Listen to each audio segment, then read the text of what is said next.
কল্যাণী তো অনেক দূর আছে, প্রায় 28-30 কিলোমিটার দূর আছে। বাড়ির পাশে এসএসকেএমের থ্রেড কালচার কত আছে উনি খোঁজ নিয়েছেন? বা বাঙুরে কত থ্রেড কালচার আছে উনি খবর নিয়েছেন? বা এনআরএসে কত থ্রেড কালচার আছে খবর নিয়েছেন? আরজিকারে কত থ্রেড কালচার আছে খবর নিয়েছেন? উনি স্কুলে কলেজে কত থ্রেড কালচার আছে উনি খবর নিয়েছেন? ওনার কাছে সময় কোথায় উনি থ্রেড কালচার নিয়ে চিন্তা করবেন? পশ্চিমবাংলা থ্রেড কালচারের জনক হলেন উনি। 3 বছর 2011 পরে 3 বছর পর থেকে বাংলায় গুন্ডার আর পুলিশের হাতে চলে গেছে। বাংলার মানুষ খুব তাড়াতাড়ি জিনিসটা ভুলে যায়। এই মুন্না সর্দার ওই গার্ডেন রিচে ওই স্কুল কলেজ ইলেকশনে একটা পুলিশ ইন্সপেক্টরকে মেরে দিয়েছিল, গুলি মেরে দিয়েছিল, তারপরে তার বেল হয়ে গেল, তারপরে সব কেস ধামাচাপা পড়ে গেল।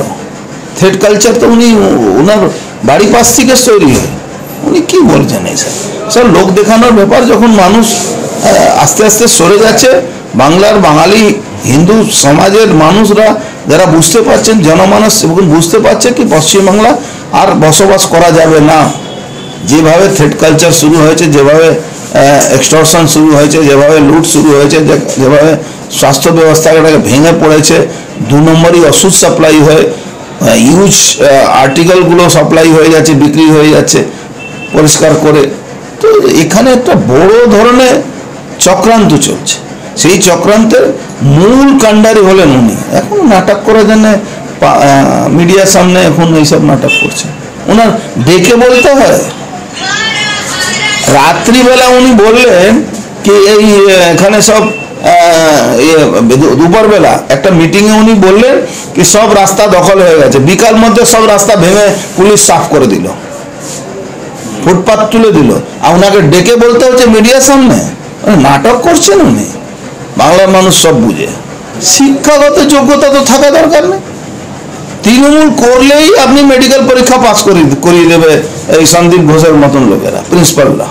উনি এমন এমন জায়গায় বসিয়েছেন একটা নর্থ বেঙ্গল লবি। পৃথিবীতে আমি শুনিনি কোনো স্টেটে কোনো লবি এসে 2 নম্বরই পরীক্ষায় পাস করিয়ে দিচ্ছে, লোককে পড়তে হবে না, তৃণমূল করলে 7 খুন মাপ। এটা আমরা পলিটিক্যাল লোকরা বক্তব্য দিতে না, কিন্তু অরিজিনালি এই কথাটা সাধারণ ডক্টররা, স্টুডেন্টরা, ছাত্ররা, মহিলারা যারা সরকারি চাকরি করে আজকে সিএসসিতে আপনি দেখুন তো, সিএসসি একদম মমতা ব্যানার্জি একদম পোষা লোক। সিএসসি ভারতবর্ষে অত বিদ্যুতের বিল কোথাও নেই, একটা কোনো তার বিরুদ্ধে কথা আছে উনি? কেন ওখান থেকে টাকা তুলে মমতা ব্যানার্জির কাছে যায়। ও যেরকম বলা আছে নাকি সকালবেলা 4 কোটি টাকা না এলে সঞ্জীব গোয়েঙ্কা ব্রাশ করে না, তো মমতা ব্যানার্জি 10 কোটি টাকা না গেলে বাড়িতে উনিও ঘুম থেকে উঠেন না। ওই অবস্থা চলছে। আস্থা পলিক্লিনিক ও ডায়াগনস্টিক সেন্টার, এক ছাদের তলায় বিশিষ্ট চিকিৎসকদের চিকিৎসা পরিষেবা পেতে আজই আসুন আস্থা পলিক্লিনিক ও ডায়াগনস্টিক সেন্টারে।